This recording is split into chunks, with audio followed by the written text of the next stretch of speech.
But एक ICI एक institute, आपको क्या डिमांड है, कैसे करना है, आपको उसके बारे में कुछ भी नॉलेज नहीं होती है। और ऊपर से काफ़ी काफ़ी लिमिटेड लोगों को ही इसके बारे में पता होता है। तो एक आपको प्रॉपर गाइडेंस की भी रिक्वायरमेंट रहती है कि कैसे करना है, क्या अटैम्प्ट करना है। तो उस चीज़ को लेकर काफ़ी एक मिसकंसेप्शंस भी है लोगों में। तो इसमें पारस इंस्टीट्यूट ने मेरी खूब हेल्प करी। उन्होंने स्टार्टिंग से ही मुझे बताया कि आपको पेपर की क्या रिक्वायरमेंट रहती है, कैसे इसमें पेपर अटैम्प्ट करना है। और अगर मैं मैथ्स की सब्जेक्ट की बात करूँ तो उसमें रितु मैम का बहुत ज़्यादा एक इम्पोर्टेंट रोल रहा है। इन्होंने मुझे स्टार्टिंग से ही मैंने ऑनलाइन क्लासेस ली थी। तो अगर मैं बात करूँ तो पारस की फेस टू फेस की और पारस एट होम, जिससे पारस ऐसा सच्ची में ही लगता है कि पारस सच्ची में ही घर पे है। 11th क्लियर आउट करके आए हम, तो 12th क्लियर आउट करके आए, तो हमें तो जर्नल आता ही है। लेकिन फिर जब यहाँ पे मैं पारस के साथ जुड़ा तो फर्स्ट लेक्चर ही जब जर्नल का लगा तो मुझे उसमें पता चला कि मुझे तो जर्नल में ही काफ़ी ऐसे मेरे मिसकंसेप्शंस हैं। तो सबसे फर्स्ट डे ही सुरेंद्र सर ने हमें सबसे पहले ही जर्नल के बारे में अबाउट 10 लेक्चर्स उसमें जर्नल पे ही लगे, ताकि आप अपनी आपका जो बेस जो आपके वीक है, आप अपनी फाउंडेशन को ही प्रॉपर एक स्ट्रॉन्ग कर पाओ, ताकि आप ये स्टेज क्लियर कर पाओ। हाँ, मुझे भी ऐसा काफ़ी सुनने को मिला था कि CA काफ़ी टफ़ है, नहीं हो पाएगा। तो मैं तो यही कहना चाहूँगा कि CA टफ़ नहीं है, एक बहुत ही वास्ट है थोड़ा। तो उसके लिए आपको एक कंसिस्टेंसी चाहिए। आप ऐसा नहीं कर सकते कि आप लास्ट के 2 मंथ्स आपने स्टडी कर ली या फिर लास्ट के 3 मंथ्स स्टडी कर ली। आपको एक स्टार्टिंग से आपको एक कंसिस्टेंसी मेंटेन करनी पड़ेगी। उसको अगर आप मेंटेन करते हो तो आई डोंट थिंक कि आपको कोई भी any difficulty you will face in this course. जैसे मैंने बताया कि मैं ऑनलाइन क्लासेस लेता हूँ, तो पारस एट होम जिसे कहते हैं, तो एक्चुअली सच्ची में ऐसा लगता है कि पारस एक्चुअली होम पे है। ऐसा नहीं है कि पारस पे बस आपको लेक्चर्स प्रोवाइड कर दिया जाता है, बस आप अपने हिसाब से देखते रहो। आपको ये भी बताते हैं कि आपको कैसे देखना है, आपको एग्ज़ाम के लिए कैसे प्रिपेयर करना है, नोटबुक कैसे प्रिपेयर करनी है। They give you full support.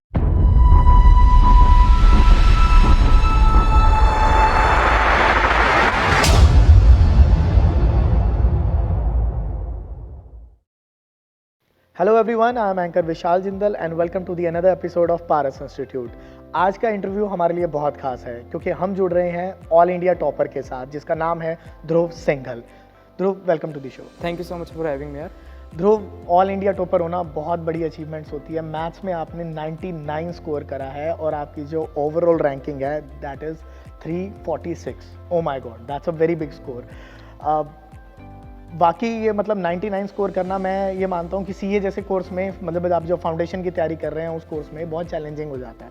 आपकी इस जर्नी के बारे में तो हम लोग बात करेंगे क्योंकि आज का इंटरव्यू बहुत खास होने वाला है, पर उससे पहले आपकी थोड़ी सी लाइफ के बारे में बात करते हैं कि आपकी स्कूलिंग कहाँ से रही और आप कौन सी सिटी से हैं। मैं जींद शहर से हूँ और मैंने अपनी स्कूलिंग 12th क्लास मैंने DAV centenary public school Jind से ही की है। स्टार्टिंग से ही मुझे टीचर्स का, फैमिली मेम्बर्स का काफ़ी सपोर्ट रहा है। तो सभी ने ही मुझे चाहे किसी भी स्टेज हो लाइफ की, हर स्टेज में उन्होंने मुझे बहुत हेल्प किया है, हर वक्त मोटिवेट किया है। अगर कोई भी ऐसा मैं डिसमोटिवेट हो रहा हूँ या डिप्रेस हो रहा हूँ तो मेरी फैमिली मेम्बर्स ने भी मुझे फुल सपोर्ट किया है। मेरे चाहे मम्मी हो, पापा हो, मेरे भाई ने, सभी ने मुझे बहुत सपोर्ट किया है और आज मैं उन्हीं की वजह से हूँ कि आज मैं यहाँ तक पहुँच पाया। आप टॉप स्कोर कर पाए हैं। ओके, तो 10वीं के बाद यार बड़ा इंपॉर्टेंट डिसीजन होता है कि हमें कौन सी स्ट्रीम चूज़ करनी है, medical, non medical, commerce, arts. आपकी लाइफ में कॉमर्स का डिसीजन कैसे आया? मैं स्टार्टिंग से ही, मैं जब 6th-7th क्लास में था तो मैंने स्टार्टिंग से ही सोच लिया था कि मैं जब से ही कॉमर्स ही परस्यू करूँगा एज अ स्ट्रीम। और मैं CA भी उसी वक्त ही कॉन्फिडेंट था कि मैं CA ही करूँगा। ओके, आपने तभी डिसाइड कर लिया? हाँ, था मैं 10th क्लास से ही 10th क्लास से भी मैंने 9th क्लास में सुना था CA के बारे में।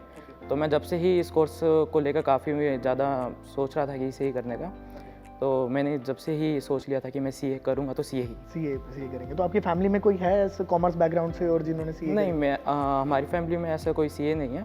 मेरे ब्रदर हैं, वो भी अभी CA इंटर में है, तो वो भी अभी CA ही कर रहे हैं। क्या बात है। ओके, तो बात करते हैं अब कि आपको पारस इंस्टीट्यूट के बारे में कैसे पता चला? पारस इंस्टीट्यूट के बारे में मैंने अपने नेबरहुड में भी काफ़ी सुना था। वहाँ पे भी हैं जो पारस से ही उन्होंने कोचिंग लिया और मेरे भाई ने भी पारस से ही कोचिंग ली थी और उनका रिजल्ट भी काफ़ी अच्छा रहा था। उनकी all over India 41th rank आई थी। क्या बात है। तो आपके ब्रदर जो है अभी इंटरमीडिएट की तैयारी कर रहे हैं पारस इंस्टीट्यूट? हाँ जी। ओके, तो आपके फैमिली में ही पारस का नाम जो है है कि भाई हमें यहीं से करना और you find it is as a very trusted brand? हाँ, रिजल्ट का पारस। ओके, सो अब बात करते हैं आपके टॉप स्कोर्स के बारे में। 99 मैथ्स में, इसके बारे में बताओ यार, ये क्या स्ट्रेटेजी आपने अपनाई और इसमें आपकी कितनी मेहनत थी और फैकल्टी का कितना सपोर्ट? फैकल्टी की तो देखो मेहनत रहती है इसमें, फैकल्टी के बिना आप नहीं कर सकते इतना स्कोर। अगर मतलब स्टार्टिंग से ही मुझे मैथ्स में इंटरेस्ट था, बट एज अ कोर्स मतलब एक प्रोफेशनल कोर्स है। हर कोर्स की एक डिमांड अलग होती है। आप अभी तक 12th क्लास में आप फर्स्ट सेकंड हर क्लास में आप अभी एग्ज़ाम्स दे रहे हो, स्कूल के एग्ज़ाम्स हो रहे हैं। ठीक है, आपको वहाँ पे आपको पता है कि कैसे पेपर की क्या रिक्वायरमेंट रहती है, बट एक आईसीएआई एक इंस्टीट्यूट, आपको क्या डिमांड है, कैसे करना है, आपको उसके बारे में कुछ भी नॉलेज नहीं होती है। और ऊपर से काफ़ी मतलब काफ़ी लिमिटेड लोगों को ही इसके बारे में पता होता है। तो एक आपको प्रॉपर गाइडेंस की भी रिक्वायरमेंट रहती है कि कैसे करना है, क्या अटैम्प्ट करना है। तो उस चीज़ को लेकर मतलब काफ़ी एक मिसकंसेप्शंस भी है लोगों में। तो इसमें भारत इंस्टीट्यूट ने मेरी खूब हेल्प करी। उन्होंने स्टार्टिंग से ही मुझे बताया कि आपको पेपर की क्या रिक्वायरमेंट रहती है, कैसे इसमें पेपर अटैम्प्ट करना है। और अगर मैं मैथ्स की सब्जेक्ट की बात करूँ तो उसमें रितु मैम का बहुत ज़्यादा एक इम्पोर्टेंट रोल रहा है। इन्होंने मुझे स्टार्टिंग से ही मतलब मैंने ऑनलाइन क्लासेस ली थी। तो अगर मैं बात करूँ तो पारस की फेस टू फेस की और पारस एट होम, जिससे पारस मतलब ऐसा सच्ची में ही लगता है कि पारस सच्ची में ही घर पे है। तो उसमें स्टार्टिंग से ही मतलब रितु मैम ने हमें बताया था कि आपको जैसे 100 क्वेश्चन होते हैं और आपके पास 120 मिनट्स ही होते हैं, उसमें आपको क्वेश्चन सॉल्व भी करने हैं। आप ऊपर से रफ वर्क के लिए पेपर पे भी कुछ नहीं लिख सकते। लास्ट में सिर्फ एक वन शीट होती है आपको, उसमें अगर आप चाहें तो कुछ सॉल्व कर सकते हैं। तो इसमें पेपर में मतलब एक फास्ट स्पीड का एक काफ़ी मतलब एक स्पीड एक मेन चीज़ है जो मैटर करता है कि अगर आप स्पीड से अगर पेपर अटैम्प्ट नहीं कर पाए तो आपका कहीं ना कहीं आप उसमें रह जाओगे। तो इसमें मैं अगर बात करूँ तो मैंने जैसे 11th-12th में भी मैंने मैथ्स की स्ट्रीम लिया है।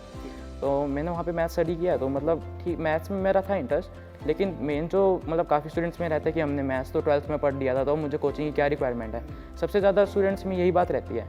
बट मैंने भी मतलब मैथ्स देखा है, तो वहाँ पे आप सेम क्वेश्चन 10 मार्क्स के लिए प्रिपेयर कर रहे हो, 6 मार्क्स के लिए, 5 मार्क्स के लिए आप वहाँ पे एक 1 पेज का क्वेश्चन के लिए प्रिपेयर कर रहे हो। लेकिन यहाँ पे आपके पास मैक्सिमम 1 मिनट है। आपके पास यहाँ पे 100 क्वेश्चन है, 120 मिनट्स है, उसमें आपको पेपर डिस्ट्रीब्यूट भी होंगे। आपको खुद वहाँ पे अपना नेम, रोल नंबर, आपको ऐसी वहाँ पे रिक्वायरमेंट्स भी फिल करनी होती है। फिर आपको क्वेश्चन रीड कर रहे हो आप, फिर सोच रहे हो, कैलकुलेटर पे हाथ चला रहे हो, उसके बाद आपको वहाँ पे सर्कल आउट भी करना होता है अपने एमसीक्यू को। तो इसमें एक स्पीड काफ़ी मेन रोल रहता है। और उसमें अगर आप 1 मिनट में भी अगर आप क्वेश्चन को सॉल्व नहीं कर पा रहे तो आपको क्वेश्चन को स्किप करना पड़ता है। तो मतलब वो स्पीड अगर आपको सीखनी है तो उसके लिए आपको कोचिंग लेनी ही पड़ेगी, क्योंकि स्टूडेंट्स में काफ़ी ये रहता है कि हमने तो 12th क्लास में सीख लिया था तो हमें कोचिंग की रिक्वायरमेंट नहीं है। बट मुझे लगता है कि ऐसा ही गलत है ये, और आपको कोचिंग लेना ही पड़ेगा इसके लिए। तो आपने ये ट्रिक्स की बात करी, तो मैम ने आपको ऐसी क्या ट्रिक्स सिखाई, मतलब ऐसी क्या ट्रिक्स का इस्तेमाल किया जाता है और वो क्या यूनिक है आपके मतलब एक्सपीरियंस क्या कहता है कि वो कैसे अलग है? मतलब मैंने कभी ऐसा कैलकुलेटर के बारे में मतलब मुझे तो ऐसा ही लगता है कि कैलकुलेटर प्लस माइनस मल्टीप्लाई मतलब सिंपल ही के लिए काम करता है। कभी सोचा नहीं था कि स्क्वायर रूट, क्यूबिक रूट, मतलब आप चाहे जितने भी मैथमेटिकल फंक्शन है वो एक कैलकुलेटर पे आप सिंपल कैलकुलेटर जो होते हैं, साइंटिफिक नहीं, सिंपल कैलकुलेटर पे आप इतने ज़्यादा फंक्शंस कर सकते हैं। मैंने कभी ऐसा सोचा भी नहीं था। और इसमें रितु मैम का काफ़ी रोल रहा। उन्होंने ये ही नहीं बताया कि आपको कैलसीटी करना भी क्या है, बार बार प्रैक्टिस करवाई उन्हें। उसी की वजह से मतलब एक शॉर्ट ड्यूरेशन में आपको मैक्सिमम 30 आप अगर आपकी स्पीड अगर बन चुकी है तो आप 10 to 15 सेकंड में कोई भी क्वेश्चन इजीली सॉल्व कर सकता है कैलकुलेटर पे है। ठीक है। तो इसमें मुझे एक चीज़ बताओ, क्योंकि मैथ्स एक ऐसा सब्जेक्ट है क्योंकि इससे बहुत सारे लोग डरते भी हैं और बहुत सारे लोगों को उसमें मज़ा भी आता है। तो जब हमें कोई भी फैकल्टी पढ़ाता है मैथ्स के बारे में, तो बहुत सारी ट्रिक्स ऐसी होती हैं जो जनरलाइज होती हैं, वो काम इजी बनाने के लिए होती है, पर कई बच्चों के लिए कॉम्प्लेक्स भी हो जाता है। तो क्या ऐसा कुछ कस्टमाइजेशन भी होती है इन ट्रिक्स में कि भाई आप अपने हिसाब से इसमें क्या चेंजेस कर सकते हैं अपनी स्पीड और अपनी मेमोरी और अपने वर्क को देखते हुए? बेसिक वर्किंग हर ट्रिक की लगभग सेम ही रहती है। तो और अगर आपको एक ट्रिक समझ में नहीं आ रही तो लगभग कैलकुलेटर पे एवरी क्वेश्चन सॉल्व करने के मैथ्स में होता ही ऐसा ही है कि हर क्वेश्चन को सॉल्व करने के 2 to 3 मेथड्स रहते ही हैं। तो सेम कैलकुलेटर पे भी आप कैलकुलेटर पे चाहें तो अगर आपको एक ट्रिक समझ में नहीं आ रही है, आपको वो मेमोराइज़ करने में थोड़ा सा प्रॉब्लम आ रहा है, तो वैसे तो अगर बार बार प्रैक्टिस करोगे तो आपको ईजिली मेमोराइज हो जाएगा, कोई उसमें बिग इशू नहीं है। बट अगर आपको फिर भी कोई दिक्कत आ रही है तो उसके अलावा भी हर एक क्वेश्चन को सॉल्व करने के 2 to 3 मेथड्स हैं, तो आप उनकी ओर जा सकते हो, कोई ऐसी प्रॉब्लम की बात नहीं आती। ओके यार, मेरे पास क्योंकि आपका पूरा स्कोर है, आपने अकाउंट्स में भी 95 अचीव करे हैं, अकाउंट्स में 95 मतलब कमाल का स्कोर है, और इको में भी आपकी 87 है, देन लॉ में आपके 65। तो इको और अकाउंट्स को लेकर के आपकी क्या स्ट्रेटेजी रही? स्टार्टिंग से ही मैं अगर अकाउंट सब्जेक्ट की अगर मैं बात करूँ आपसे, तो अकाउंट सब्जेक्ट में मतलब स्टार्टिंग में ही जैसे जर्नल एंट्रीज़ का जो स्टूडेंट्स ने 11th-12th में ऑलमोस्ट पढ़ा ही होता है जर्नल। आप स्टार्टिंग में 11th क्लास में सबसे फर्स्ट सब्जेक्ट की अगर बात करूँ चैप्टर की, तो मैं सभी टीचर जर्नल से ही स्टार्ट करवाते हैं। तो स्टूडेंट्स में काफ़ी रहता है कि हाँ मुझे तो जर्नल आता है, आप 11th में जर्नल करके आ रहे हो। हर क्वेश्चन में अगर मैं बात करूँ अकाउंट में, अगर बेसिक ही मतलब एक जो बेस है अकाउंट का वो जर्नल ही है। तो स्टूडेंट्स में ये रहता है कि हाँ हमने तो 11th क्लियर आउट करके आए, हम तो 12th क्लियर आउट करके आए, तो हमें तो जर्नल आता ही है। लेकिन फिर जब यहाँ पे मैं पारस के साथ जुड़ा तो फर्स्ट लेक्चर ही जब जर्नल का लगा तो मुझे उसमें पता चला कि मुझे तो जर्नल में ही मतलब काफ़ी ऐसे मेरे मिसकंसेप्शंस हैं। तो सबसे फर्स्ट डे ही सुरेंद्र सर ने हमें सबसे पहले ही जर्नल के बारे में अबाउट 10 लेक्चर्स उसमें जर्नल पे ही लगे, ताकि आप अपनी वही आपका जो बेस जो आपके वीक है आप अपनी फाउंडेशन को ही प्रॉपर एक स्ट्रॉन्ग कर पाओ, ताकि आप ये स्टेज क्लियर कर पाओ और उससे फ्यूचर में भी आपको प्रॉब्लम नहीं है। तब मैं इंटरमीडिएट कर रहा हूँ तो अभी भी मतलब स्टूडेंट्स में ये रहता है कि हाँ कि उसमें भी कोई जर्नल का ऐसा रोल नहीं है, जर्नल एक अलग से चैप्टर उसमें भी नहीं है। लेकिन अगर आपको वहाँ से भी अगर आपका जर्नल क्लियर आउट नहीं है, वहाँ पे अगर आपको आपके कंसेप्ट क्लियर नहीं है तो आपको यहाँ पे भी इंटर पे भी आपको प्रॉब्लम फेस करनी पड़ेगी। बहुत सारे लोग जो नहीं कर पाते, क्लियर नहीं कर पाते फाउंडेशन या सीए, ओवर कॉन्फिडेंस मारता है उनको। मुझे लगता है ओवर कॉन्फिडेंस तो एक मेन रीज़न रहता ही है। काफ़ी स्टूडेंट कॉन्फिडेंट हो जाते हैं कि हाँ मैं तो उसने भी कर लिया था क्लियर, मैं भी कर ही लूँगा, ऐसा भी रहता है। और मेन उसमें मेरे को कहीं ना कहीं ऐसा लगता है कि स्टूडेंट्स कई बार अपने मतलब जो मेन उनका गोल है उससे वो डेविएट हो जाते हैं। मेन उसमें कोई भी इशू रह सकता है कि फैमिली इशू भी कई बार हो जाता है, बट कुछ पर्सनल इशू स्टूडेंट्स के ऐसे ही रहते हैं कि उस वजह से वो अपने मेन गोल से डेविएट हो जाते हैं। और अगर मैं तो स्टूडेंट्स को जो भी मतलब जिनका भी क्लियर आउट नहीं हो पाए किसी भी रीज़न से, तो मैं तो यही कहूँगा कि अपनी गलतियों से सीखिए। अगर आप अच्छा है कि आपकी मतलब एक फर्स्ट स्टेप पे आप फेल हुए हैं तो मतलब एक आप अपने यहाँ पे आप अपनी गलतियों को सुधार सकते हैं कि मेरी क्या गलती रही, और उससे आपको फिर आगे पूरी लाइफ आपको उसमें कोई प्रॉब्लम नहीं आएगी। तो ये तो हमारी अचीवमेंट्स के बारे में थी। जब हम टॉपर होते हैं नो, आप टॉपर है पारस इंस्टीट्यूट के, क्योंकि अब बहुत कमाल की रैंकिंग है, दैट इज़ 346। तो घर पे कैसा माहौल था जब रिजल्ट आया? घर पे सभी बहुत खुश थे। मतलब कभी एक्सपेक्ट नहीं किया था मैंने कि ऐसा रिजल्ट आएगा। मतलब फैमिली मेम्बर्स था कि अच्छा स्कोर आ जाएगा, पास भी हो जाएगा, डिस्टिंक्शन भी आ जाएगी, बट कभी इतना एक्सपेक्ट नहीं किया था कि 346 या फिर ऐसा टॉपर वाला होगा। बट काफ़ी घर पे बहुत खुशी थी, मतलब फैमिली मेम्बर्स, रिलेटिव्स, नेबर्स, काफ़ी मतलब एक बहुत ही प्राउड मोमेंट था मेरे लिए भी। क्या बात है। तो ऐसे में ये तो हमारी अचीवमेंट्स के बारे में बात है। आपने जो स्टडीज़ करी हैं वो आपने लॉकडाउन के दौरान करी है, ठीक है? आपकी तैयारी लॉकडाउन के दौरान रही है, उस टाइम पैंडेमिक का टाइम था। पारस इंस्टीट्यूट की जो ऑनलाइन क्लासेस है उसको पारस एट होम कहा जाता है। तो कैसा एक्सपीरियंस रहा ऑनलाइन क्लास? मेरा बहुत अच्छा एक्सपीरियंस रहा। मतलब एक जियोग्राफिकल एक मेन इशू रहता ही है इसमें, तो हम यहाँ पे नहीं आ सकते थे लॉकडाउन की वजह से। तो मैंने डिसाइड किया था कि मैं पारस एट होम से ही कंटिन्यू करूँगा। मेरे ब्रदर ने भी पारस एट होम से लिया था, तो उसका एक्सपीरियंस में जब वो पढ़ता था तो मैं देखता था कि काफ़ी मतलब बिल्कुल एक प्रॉपर सपोर्ट मिल रहा है। मैनेजमेंट का बार बार आपके पास कॉल आता है, वीकली में 1 to 2 टाइम्स एक फिक्स इंटरवल पे आपके पास कॉल आ रहा है कि आपकी तबीयत कैसी है, आप क्लासेस सही से ले रहे हो, कोई आपको इशू तो नहीं आ रहा, आपको डेली आज क्लासेस आ रही है, अगर आप आज क्लासेस नहीं देखोगे तो कल क्लासेस आपकी चली जाएगी, तो आपकी फिर क्लास मिस होएगी, क्लास मिस होएगी तो आप होमवर्क नहीं भेज पाओगे, होमवर्क नहीं भेजोगे तो आपके पास तो आएगा ही, पेरेंट्स के पास फिर एब्सेंट का मैसेज आएगा। फिर स्टार्टिंग में जैसे हर सब्जेक्ट के 1 या 2 चैप्टर्स कंप्लीट होता है, तो उसके बाद टेस्ट अनाउंस होते हैं। तो हर वीक में फिर स्टार्टिंग में थोड़ा सा रिदम बनने के बाद हर वीक में लगभग अराउंड 2 टेस्ट होते हैं, जैसे स्कूल्स में रहता था सभी स्टूडेंट्स के। तो उसमें क्या रहता है कि उसमें मतलब स्टूडेंट्स एक इंडिविजुअल चैप्टर पे थोड़ा वेटेज देके उसे एक बार बेस्ट प्रिपेयर कर लेता है। फिर उसके बाद जब बाद में यूटीज़ एफटीज़ होते हैं और जब ICAI एग्ज़ाम लेता है तो उसका वो चैप्टर मतलब उसमें काफ़ी कंसेप्चुअल क्लैरिटी है उसकी आ जाती है। ओके, तो इसमें कितने UT-FTs होते हैं आपके?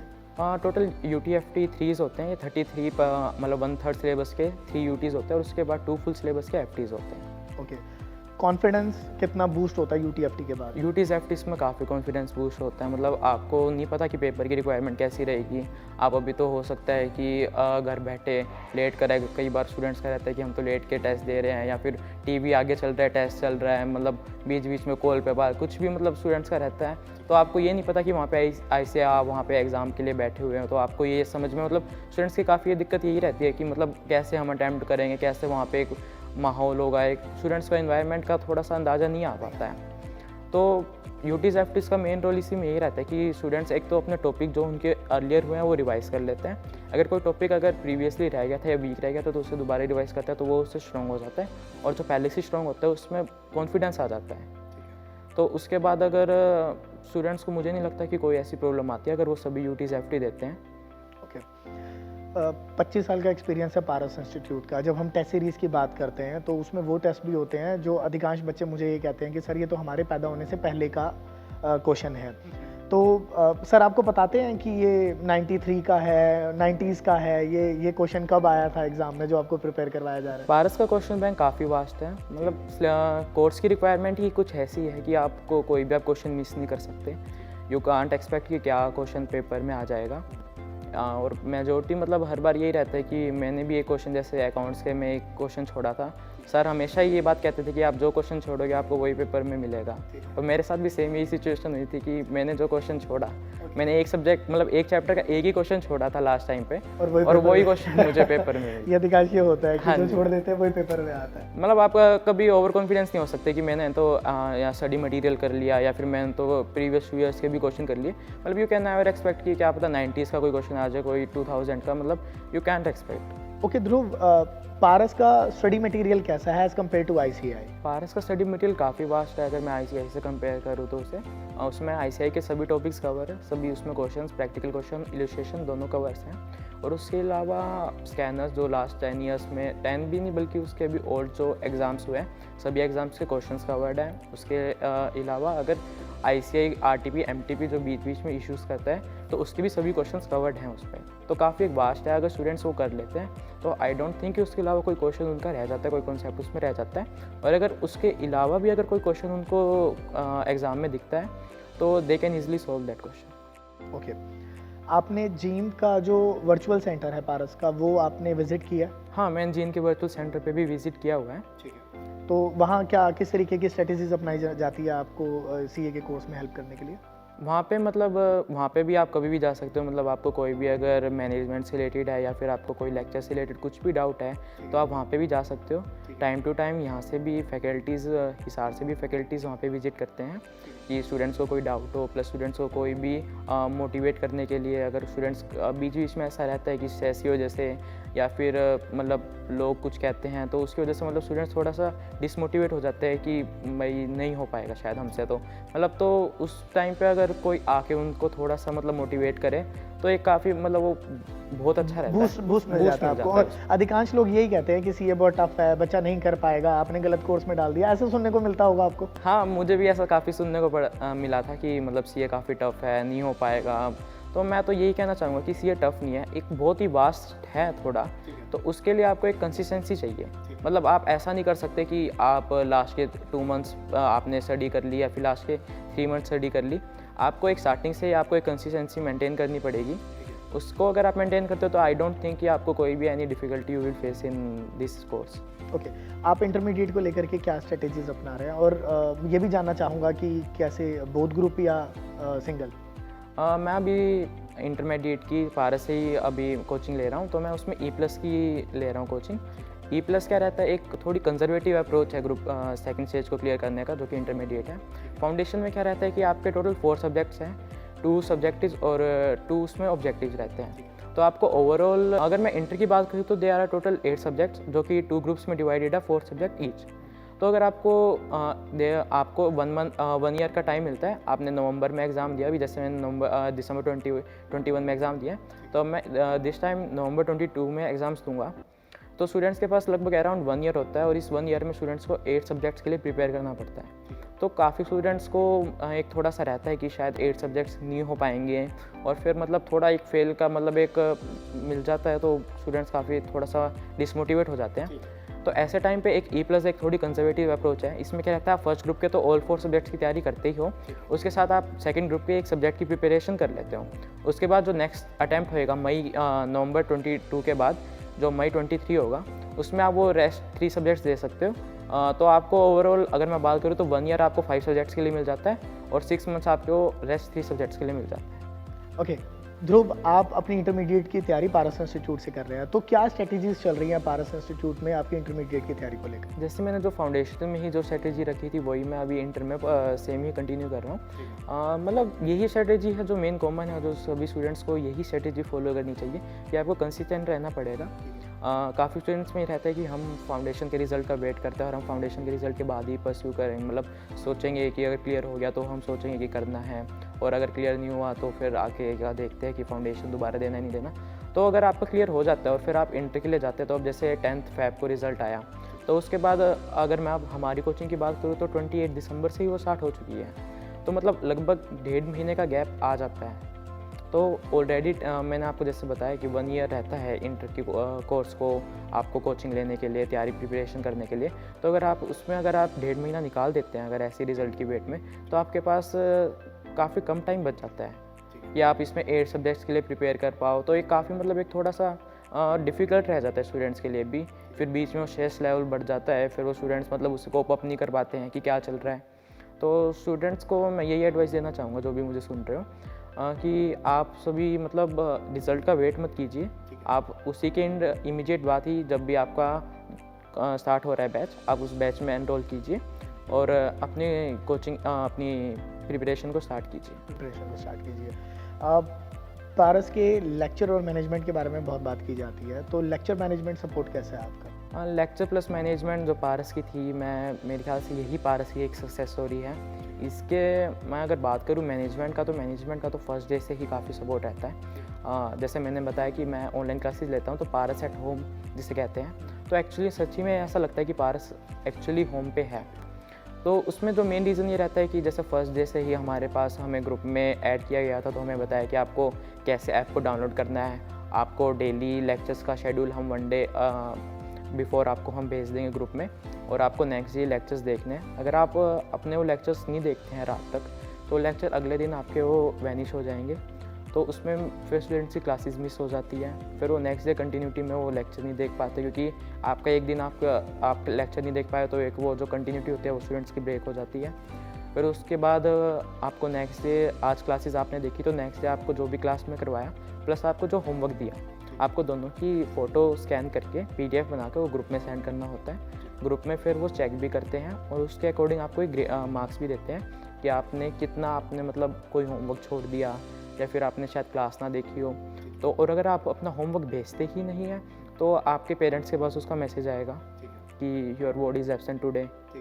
और अगर मैं बात करूँ फिर मैं सेकंड जो मेन थिंग रहता है कि डेली फ़ोन आते हैं, मतलब एक वीक में फिक्स इंटरवल पे 1 to 2 टाइम्स कॉल आता है हेडक्वार्टर से कि आपका मतलब कैसे चल रही है, कोई आपको प्रॉब्लम तो आप फेस नहीं कर रहे हो, आप सभी टेस्ट दे रहे हो, आप सभी होमवर्क दे रहे हो। प्लस एक जो टेस्ट का रहता है वो भी काफ़ी मेन रहता है। ये टेस्ट चेकर्स भी हैं पारस के पास खुद के।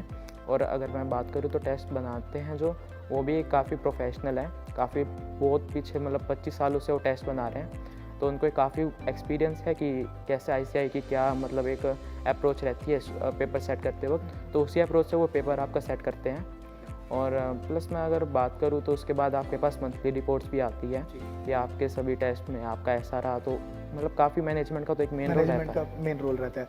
अच्छा मुझे यार एक चीज़ और बताओ कि कई बार क्या होता है ना कि जब आप जैसे फाउंडेशन में एनरोल हो रहे हो, आपकी ऑनलाइन क्लासेस हैं और जब उसके बाद आपकी तो जो ऑफलाइन क्लासेस आप अभी भी अटेंड नहीं कर रहे हैं, आप ऑनलाइन ही कर रहे हैं इंटरमीडिएट की तैयारी भी, तो आपने फाउंडेशन में भी ऑनलाइन करी और आप इंटरमीडिएट की तैयारी भी ऑनलाइन कर रहे हैं, ठीक है, ऐसा ही चल रहा है, ठीक है। तो अभी होता क्या होता है ना कि जब आपने फाउंडेशन में एक बच्चे को आना होता है तो इंस्टीट्यूट बहुत ज़्यादा जोर मार देता है कि भाई फाउंडेशन में ताकि अच्छा रिजल्ट आए, और कहीं ना कहीं वो फिर लैग कर जाते हैं। तो आप समझ सकते हैं कि कोई भी जब हम ब्रांड की बात करते हैं, वो एडमिशन प्रोसेस के लिए तो बहुत सारी चीज़ें कर लेते हैं, बट बाद में वो वैसा सपोर्ट सिस्टम दे नहीं पाते। तो अब ऑनलाइन में इंटरमीडिएट को लेकर के कितने एफर्ट्स पारस इंस्टीट्यूट की तरफ से मारे जा रहे हैं? वैसे ही हैं जैसे फाउंडेशन में थे, उससे कम है या उससे ज़्यादा है? नहीं, ऐसा नहीं है कि पारस पे ऐसा नहीं है कि बस आप एक बार बंदे के गेट दे योर एडमिशन तो आपको पूछेंगे भी नहीं। आप कभी भी कॉल कर सकते हो, यहाँ पे गीता मैम है, नेहा मैम है, तो आप कभी भी मनोज सर, मतलब आप कभी भी विवेक सर को, किसी को भी आप कॉल करके आपको कोई भी इशू फेस हो रहा है, ग्रुप भी डेली ओपन होता है इवनिंग में, तो आप अगर आपको कोई एरर फेस हो रहा है कोई भी, तो वहाँ पे उस वक्त डायरेक्टर्स भी अवेलेबल होते हैं ग्रुप में, तो वो आपका डायरेक्ट आपको रिप्लाई करेंगे। और प्लस अगर मैं इंटर की बात करूँ तो इंटर में भी मुझे सेम ऐसा वही लव, वही अफेक्शन, वही केयर, सब कुछ मेरे को सेम ऐसा ही लगा जैसे फाउंडेशन में था। मुझे ऐसा नहीं लगा कि बस उन्हें अपना रिज़ल्ट मिल गया या फिर उन्हें मुझे एडमिशन मिल गया, तो उसके बाद मुझे ऐसा नहीं लगा कि उनके उस चीज़ में कुछ भी कमी है। वो आपको बूस्ट करते रहते हैं, आपके time to time motivational classes भी होती हैं पारस इंस्टीट्यूट हाँ, पे? Time to time motivational classes रहते हैं। जैसे स्टूडेंट काफ़ी मतलब एक बीच बीच में स्टूडेंट्स को ही रहता है कि हाँ क्या चल रहा है, और फिर आप ऊपर से अगर पारस एट होम पे हो तो मतलब आप एक घर पे ही हो, आप बाहर नहीं जा रहे, प्लस लॉकडाउन की भी सिचुएशन है, तो एक स्टूडेंट्स को घर पे बैठे बैठे एक बोर्डम भी फील होता है, और उसके अलावा स्टूडेंट्स को मतलब एक स्ट्रेस लेवल भी घर बैठे थोड़ा इशू रहता ही है। तो इस टाइम पे अगर मैं बात करूँ तो पारस का एक बियॉन्ड अकेडमिक्स के नाम से है, जिस पे बीच बीच में थोड़ी सी आपको वीडियोस मिलती है, ताकि आपको एक थोड़ा सा एक हैप्पीनेस, एक फ़न, एक एक्टिविटीज़ आपको थोड़ा एक बूस्ट मिले। और उसके अलावा अगर मैं मोटिवेशनल क्लासेस की बात करूँ तो मोटिवेशनल टाइम मैनेजमेंट आपको कैसे करना है, आपको कैसे थ्योरेटिकल सब्जेक्ट कैसे प्रिपेयर करना है, प्रैक्टिकल। ऐसा नहीं है कि पारस पे बस आपको लेक्चर्स प्रोवाइड कर दिया जाता है, बस आप अपने हिसाब से देखते रहो। आपको ये भी बताते हैं कि आपको कैसे देखना है, आपको एग्जाम के लिए कैसे प्रिपेयर करना है, नोटबुक कैसे प्रिपेयर करनी है, मतलब दे गिव यू फुल सपोर्ट। और ये मैं एक चीज़ और पूछना चाहता हूँ, क्योंकि अभी आपकी उम्र बहुत कम है, जैसे ना बहुत सारे बच्चे जो होते हैं इस तरीके के इंटरव्यू भी नहीं कर पाते, उनमें वो कॉन्फिडेंस नहीं आ पाता, तो ये कॉन्फिडेंस पारस इंस्टीट्यूट से ही आया? हाँ, पारस इंस्टीट्यूट का इसमें मेन रोल है। अगर आप जैसे फेस टू फेस की क्लासेस पे अगर है तो बीच बीच में स्टूडेंट्स को ऐसे ही स्टेज फियर मतलब एक काफ़ी एक कॉमन है आज की यूथ्स में, मतलब बच्चे बल्कि बड़े भी हो जाते हैं, देखो मतलब आर्टिकलशिप के टाइम भी स्टूडेंट्स में काफ़ी ये रहता है कि मतलब एक स्टेज फोबिया रहता है, मतलब वो अपने सीनियर से भी ढंग से बात नहीं कर पाते, थोड़ा हेजिटेट करते हैं। तो इस टाइम पे पारस का काफ़ी एक सपोर्ट रहा है। मतलब पारस आपको बीच बीच में लेक्चर्स के बीच आपको डांस, सिंगिंग, आपको कोई भी एक्टिविटी करनी है, जोक, तो मतलब आपको एक स्टेज प्रोवाइड करता है कि आप वहाँ पे अपनी स्किल्स भी दिखा सकते हो। इससे आपको ये भी रहता है कि आप अपना आपको जिस चीज़ में भी इंटरेस्ट है, स्टूडेंट्स को ड्राइंग मतलब पेंटिंग, सिंगिंग, जिस चीज़ में भी इंटरेस्ट है, तो आप अपनी उस चीज़ को भी नहीं छोड़ रहे हो, और आपके साथ से स्टडीज़ भी चल रही है। ठीक है, तो आप अपने मतलब स्टडीज़ और अपने हॉबीज़ को लेकर के आप बैलेंस करके एक सीए जैसा प्रोफेशनल कोर्स जो है आप बहुत आसानी से कर हाँ, सकते हैं। स्टडीज़ विद फन कह सकते हैं इसे। ओके ध्रुव, पारस का खुद का रिजल्ट कैसे रहता है एज़ कम्पेयर टू आईसीएआई? मैं अगर इस बार की अटैम्प्ट की बात करूँ नवंबर 2021 की, तो फाउंडेशन की अगर मैं रिज़ल्ट की बात करूँ तो आईसीएआई ने जो इशू किया था नोटिस के अकॉर्डिंग, तो उसमें अराउंड 30% था। और अगर मैं वही पारस की बात करूँ तो पारस का एवरी ईयर, ऐसा नहीं है कि इसी साल ऐसा कुछ स्पेशल हुआ है, ओवर पास्ट 25 ईयर्स पारस सर्विस दे रहा है, और ओवर पास्ट 25 ईयर्स से इनका रिजल्ट एक कंसिस्टेंट 80 to 90% रहा है। ओके, तो ये जो 80 to 90% पारस इंस्टीट्यूट क्लेम करता है कि भाई है, तो इसकी क्या श्योरिटी है? क्या आपने कभी देखा है, ब्रोशर्स देखे हैं, या आप अपने सीनियर से इंटरेक्ट किया है, आपको इसके बारे में कैसे पता है? जब फर्स्ट टाइम मैंने सुना था तो मुझे भी ऐसा लगा था कि ऐसा तो हो ही नहीं सकता कि किसी भी इंस्टीट्यूट मतलब कह रहा है कि मैं तो लास्ट 25 ईयर्स से मतलब 80 to 90% रिजल्ट रह रहा है। तो इसमें मेरे भाई का भी मैंने देखा कि मेरे भाई के भी मतलब 41th रैंक इंडिया में आई, तो मुझे भी ऐसा लगा कि हाँ कुछ तो बात होगी। फिर उसके बाद मैंने और भी बात की, और मैंने जब मैंने करा था तो उन्होंने मुझे ब्रोशर्स भी दिए थे, जो उनका जो बच्चों ने जून 2021 में दिया था, नवंबर 2020 में दिया था, तो उनके ब्रोशर्स भी अवेलेबल हैं। और प्लस आप उनकी वेबसाइट पे भी एक्सेस कर सकते हैं। आप उनकी वेबसाइट पे ओवर पास्ट 25 ईयर्स के सभी ईयर्स के उनके पास रिजल्ट अवेलेबल हैं, तो आप वहाँ पे जाके कोई भी आप किसी भी ईयर का स्टूडेंट्स का स्कोर बोर्ड चेक कर सकते हैं। किसी भी इंस्टीट्यूट का जब हमें चयन करना होता है, ये सबसे मुश्किल डिसीजन होता है। हालांकि आपकी फैमिली में ऑलरेडी आपके ब्रदर इस इंस्टीट्यूट से पढ़ रहे हैं, पर आपके ब्रदर के सामने भी ये चैलेंज रहा होगा कि भाई मुझे अपने जीवन की बागडोर आप सौंप रहे हैं, क्योंकि आप प्रोफेशनल कोर्स में हैं। तो क्या क्या पॉइंट्स हैं जो मैटर करते हैं एक इंस्टीट्यूट के सिलेक्शन में? इंस्टीट्यूट के सिलेक्शन में मतलब काफ़ी स्टूडेंट्स में क्या मतलब काफ़ी इंस्टीट्यूट में ये बात रहती है कि स्टूडेंट्स उसमें अट्रैक्ट हो जाते हैं जस्ट किसी देख के कि हाँ यहाँ पे तो एक AIR1 आ गया, AIR2 आ गई। मतलब यहाँ पे पारस पे ऐसा नहीं है कि रैंक्स तो ओवरऑल आती है अच्छी काफ़ी, लेकिन एक ये रहता है कि एक मतलब एक जो मेजोरिटी स्टूडेंट्स पास आउट करते हैं और विद डिस्टिंक्शन। मतलब ये रहता है कि पारस पे अगर आप एनरोल कर रहे हो तो मतलब आप यूँ ना सोचो कि हाँ यहाँ पे तो सिर्फ टॉपर ही होते हैं, मतलब जो एवरेज स्टूडेंट होता है वो भी रिजल्ट उसे भी मिलता है। और प्लस अगर मैं मैनेजमेंट प्लस लेक्चर मतलब जो टीचर्स हैं वो ऐसा नहीं है कि अभी आए हैं या फिर पास्ट 1 ईयर से ही अब इसी साल वो फर्स्ट टाइम पढ़ा रहे हैं। ओवर लास्ट 10 to 25 ईयर्स सभी टीचर्स का एक्सपीरियंस है। तो इस चीज़ में भी काफ़ी एक मेन रहता है कि उन्हें पता है कि पेपर की डिमांड क्या है। उन्होंने खुद पेपर भी चेक किए हैं, बच्चों से भी उन्होंने इंटरेक्ट किया है, उन्हें भी पता है कि मतलब हर बार बच्चे क्या मिस्टेक करते हैं एग्ज़ाम्स में, क्योंकि उन्होंने दोनों साइड ही देखा हुआ है। उन्होंने एक टॉप रिजल्ट भी देखा हुआ है और एक जो स्टूडेंट्स किसी भी रीज़न से फेल आउट रह जाते हैं तो उन स्टूडेंट्स का भी उन्हें इंटरेक्ट करते हैं, तो उन्हें पता होता है कि एक एग्ज़ाम की क्या डिमांड रहती है। तो इस चीज़ में एक मेन मुझे लगता है कि पारस को मतलब कोई भी इंस्टीट्यूट आप सेलेक्ट कर रहे हो तो तो आप ये देखिए कि एक तो वहाँ पे रिज़ल्ट कैसा है, ठीक है, नॉट जस्ट मतलब टॉप रिजल्ट्स मत देखिए, एक एवरेज रिजल्ट को भी स्कैन कीजिए कि कैसा है, इवैल्यूएट कीजिए अपने अकॉर्डिंग। बिल्कुल। और प्लस एक आपको उनकी मैनेजमेंट की ओर देखिए, और आप ऊपर से मुझे जो मेन लगता है कि आप उनके एक स्टाफ को देखिए, फैकल्टी कैसा है। ठीक है, वो कितने साल पुरानी है और वो जल्दी जल्दी चेंज तो नहीं हो रहे हैं क्योंकि वो कोऑर्डिनेशन नहीं बन कोऑर्डिनेशन नहीं बन पाता है स्टूडेंट्स के साथ भी। और एक चीज़ आपको फैमिली जैसा फील होता है पारस इंस्टीट्यूट पे कि मतलब हाँ मतलब मुझे मोटिवेशन भी मिल रही है, बिकॉज आपने जितने सारे पॉइंट्स बताए तो मुझे ऐसा लगता है कि not only just a teacher student relation is like कि आपके पास एक मेंटर है जिससे आप अपनी पर्सनल चीज़ें भी डिस्कस कर रहे हैं, तो ऐसी चीज़ें भी मिलती हैं। हाँ, मतलब अगर आपको कोई भी मतलब अगर आपको स्टडी से रिलेटेड कोई भी इशू है वो तो आप डिस्कस कर ही सकते हैं। प्लस आपको अगर पर्सनल इशू है, कोई फैमिली इशू है जिसकी वजह से आप शायद पढ़ ना पा रहे हो या कंसंट्रेट ना कर पा रहे हो, या फिर मतलब कोई भी आपको ऐसा इशू लगता है जो कि आप फेस कर रहे हो अपनी लाइफ में, जो कि मतलब एक हर्डल है आपके वे में, तो आप मैनेजमेंट के साथ, अपने टीचर्स के साथ, किसी को भी आप एक आप हिंट दे दीजिए, वो आपकी कंप्लीट हेल्प करेंगे। ओके ध्रुव, सीए बनने के बाद आप अपना जो हर किसी का एक ख्वाब होता है, तो सबसे पहला ख्वाब आप कौन सा पूरा करने वाले हैं? मैं मतलब अपनी फैमिली को एक सीए बनने के बाद एक वो फाइनेंशियल सपोर्ट दे पाऊँगा, जो एक हर चाइल्ड सोचता है कि वो अपने पेरेंट्स को एक वो फाइनेंशियल सपोर्ट दे पाए जो शायद उन्हें ना मिली हो। तो मैं ही अपनी फैमिली को मतलब सबसे पहले एक फाइनेंशियल सपोर्ट देना चाहूँगा, और उसके बाद एक मेरा ड्रीम है कि एक मैं बिग हाउस, एक मेरी फैमिली को मैं मेरे पेरेंट्स को एक गिफ्ट करूँ, यही मेरा ड्रीम है। सो डेफिनेटली ध्रुव, आपके ये ख्वाब जल्दी पूरे होंगे and thank you so much for joining us in this interview. Thank you so much.